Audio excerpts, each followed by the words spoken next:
Welcome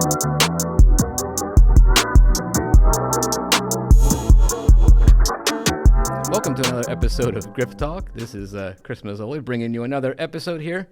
Today I'm with Ray Greenblatt, a 46-year veteran of Church Farm School. He left CFS in 2011, and since then he's broadened his horizons. He and his wife Sue have traveled again to Europe and as far as Tierra del Fuego in South America, which is amazing. I would like to hear about that a little bit.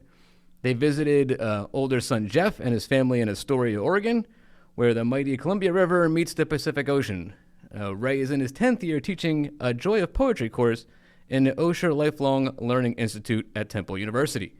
His poetry books continue to be published, but he is now also writing reviews of books, mostly novels in which poetics hide. A critique poetry group that he has helped found, the Overbrook Poets, is celebrating its 40th year. Welcome, Ray. Thank you for taking the time to come see us today. It's a pleasure to be back, and boy, has this place changed for the best. Yeah, we did a little tour when you first arrived, Yep. and it's quite a shift if you haven't been here in a while.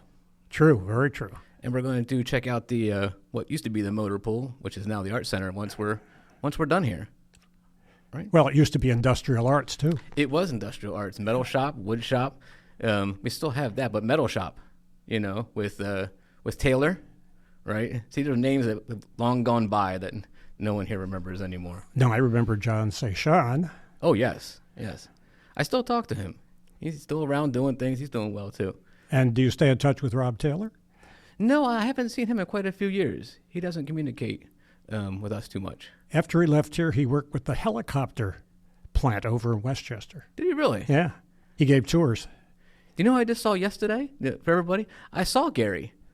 I was taking pictures at a district string festival, and it was dark. So I was like, that guy looks like Gary. He's kind of moving like Gary. I said, I'm not going to yell Gary because there's 400 people here, and that would be a little bit weird. But I'm pretty sure it's Gary. And then I talked to Chris Vogel, the new network administrator here, and I was like, "Does Gary do?" He's like, "Oh yeah, he teaches string now." And I've always associated him with choir and chorus. Right. Oh, so, he teaches anything musical. So I lament now not yelling out Gary, just so I could have said hi. He's in a new house in Chester Springs that's a lot like the house we used to live in. Really? Yeah. Oh, that's amazing. That's amazing. Okay, well, again, thank you for coming in here today. We won't take up too much of your time. I did want to ask you, first off, having worked at Church Farm for 46 years, what inspired you to become a teacher, and how did you end up here at Church Farm School, of all places? When I was a young guy, I went to summer camp at Friends Central School every summer. And then suddenly I reached the age where I was no longer a camper. So they said, would you like to be a counselor? So I started to take kids that are preteen and do various things, play sports with them, et cetera, et cetera. And we got along very well, and I couldn't quite believe it, that these little kids were looking up at me, and we were interacting, and our group seemed to be striving and thriving.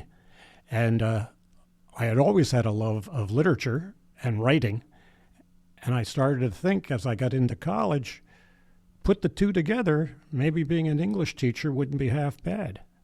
And that's how it developed. I got a job in New England teaching, then I got another job in the West Indies teaching, and then it was time to come home. And through an agency, I was hired by Charlie Schreiner, sight unseen. And history's funny because sometimes you have to live through it and look back to realize it's a watershed year. When I applied to Church Farm School in '65, Charlie Schreiner had only been in for 6 months. The colonel, who had been running the school for over 40 years, had just died. And Joe Ryle and I were his first hirees. Wow, you and Joe. Joe stops by once in a while. Right? Yeah. He was fresh out of Ursinus, so he's a couple years younger than I am. Really? And he taught 5th and 6th graders to begin with. Really? Yeah, they lived across the valley. And then that got phased out, and then 7th and 8th lived across the valley. And since I've been away, they've been phased out too, right? Yes, now we're just 9 to 12. Yeah. Yeah. So it was a good fix. Charlie looked at my grades. I had gone to Haverford School, and I guess he thought the grades were good. And he liked my career of having been north and having been south. and was willing to take a chance on me. So I had no idea that I'd be here 46 years.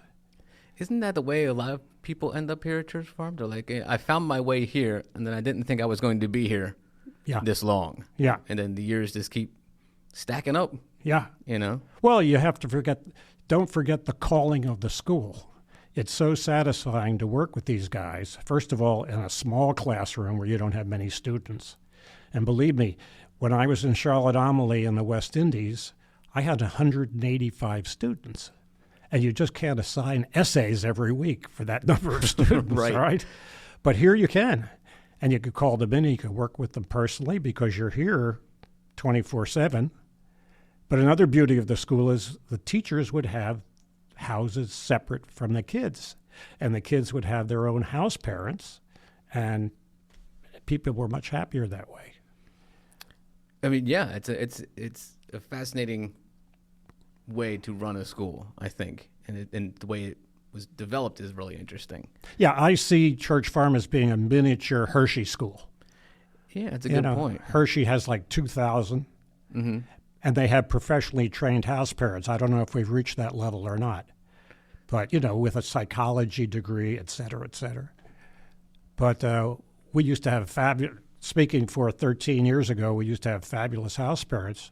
When you think of Mary Carlson and Abby Schumann, they had raised their own kids, so they were really good with our kids. If you had to have something sewn or they had to give advice, motherly advice, they were right there. So the environment could be good if you had the right cottage.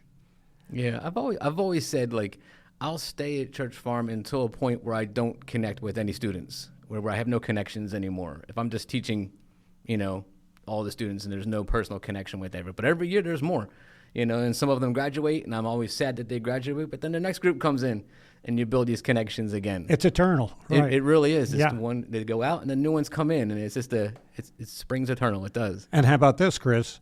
One comes in and says, "You taught my dad." I am getting to that point. Yeah. I don't think I've encountered that yet, but I have, definitely former students that I now work with, that I remember in the cottages and such, and definitely getting to the point where I could, be teaching, a child of somebody, and that would be an existential crisis moment for me. So we'll move on from that one. And you also have to remember how some of these teachers, like Art Smith and Dave Stout started, they were house parents, and they kind of worked their way up the echelon. Yeah, so was I. I'm Rhinelander for 5 years. Now, see, I don't remember that at all. Yeah. Huh. Yeah. I thought you came in as a tech man. No, I stumbled my way into the tech world. Ah. I'm a social studies teacher by trade. Wow. Technically, I guess not anymore, but originally, that's what I was. I'll be darned. Yeah, it's a funny twisting path of fate, right? It goes one way and another way, and it's never what you thought it was going to be. Right. Great. And until you look back. Until you look back and you go, oh, that's how you got here. Well, Somerset Maugham back in the 20s wrote a book called The Narrow Corner. And in it, he had a guy explain, a wise old man explain to a younger man, we're all weaving our own rugs, but we're weaving it. And until we pass and turn it over, you don't see what the design is. Wow. And that's what we're seeing. Yeah. The older we get, the design comes clearer. Yes, it does. Yes. Okay. The next point I wanted to make to kind of piggyback onto that first one is, do you have any, memorable moments or highlights from your time teaching at CFS? You were here for 46 years. Is there anything that particularly stands out to you? It's the tone of the school. Since there were so few teachers, we all became friends. And when we could go home to our own homes, it was like our own separate community. And I remember we went on hay rides.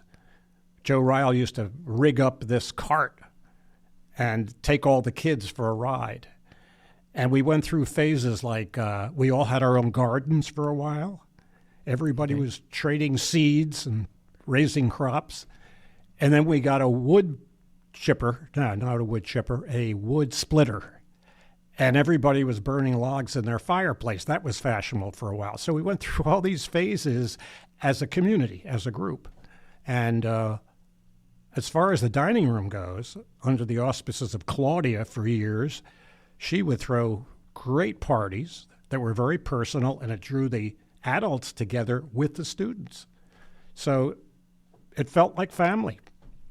So it's a really strong level of community and connection. Yeah, and I hope that hasn't changed today. I see a lot of opportunities just in our tour today of kids hanging out with each other in very comfortable rooms. I think that was intentional in the redesign, was to create those spaces that people could communicate and gather. Yeah, I hope they're enjoying it. All right, well, Ray, I've heard that you've brought some poetry with you today. Would you care to share a piece? I'd love to. These few poems are all about Church Farm School, really. In a classroom, I see a student, another student, and another, sitting in unkempt rows, sometimes asleep behind open eyes. My voice echoing in an empty classroom of 20 living bodies. Other times they scuffle the floor as if to uncover a secret, scratching on a desk to learn a truth by rote. A spitball of experience sails against a blackboard to stick fast. At night, with lights burned low and grades due by dawn, I gaze out the window and see a pantheon of stars, each with a tiny face, more students and more, sparkling, then gone to find a place. And this next one centers more on the boarding aspects of our school. This is called Boarding School. It's been a long day, like pounding food spikes into the roots of chancy saplings with a dull hammer, tossing down subjects and predicates of time and space, adverbs of cause and effect, rescuing a student from the swamp of a pointless, plotless book. I trace corridors of shut doors, open rooms oozing dirty laundry. My respite is a house mother's photo album of England. As the day ends, I sit in an empty courtyard in humid air under a cold moon, smelling a sweetness from an unknown flower, a source hidden in the dark. And this third one is about chapel. It's called Boarding School Winter Chapel. Narrow chapel windows rattle, candlestick flames flicker on the purple altar. The chaplain's voice clanks on as a penknife works on a walnut bench in a rear pew, recording history. Boys have gone away to war, and vacant seats remain. After a summer, some never return from lake or highway sinister. Yet their spirits hover. Hymns announce the world, whisperings eternal. A shadowed, slow motion acting out of life. The service moves on inexorably, while some imagine a dove, sometimes on the highest rafter. Well, Ray, I want to thank you for sharing those poems. I mean, you have been a literary mentor for decades here at Church Farm, and you've been a mentor to me. I don't know if you remember in my early years, but I used to share, short stories with you, and that's right. Ask you to read you them. You wrote long stuff. Yes. Did you ever get printed? Well, published? I have printed and published my own stuff. Yeah. Basically because I just don't feel like going through the process of trying to find publishers and editors and all that. I'm more of like write it and then leave it to somebody else to deal with. Like I don't like the editing part. You need an agent. I need an agent, an editor, and all that stuff. Maybe someday. Maybe that's what I'll do when I retire. Do it full time. But it's amazing stuff, and thank you very much for sharing. So, since you've been reading that poetry, I'm just curious, what have you been up to since leaving CFS? Well, I had a marvelous experience.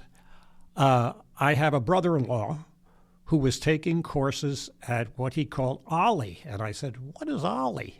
And he said, that's the Osher Long Learning Center.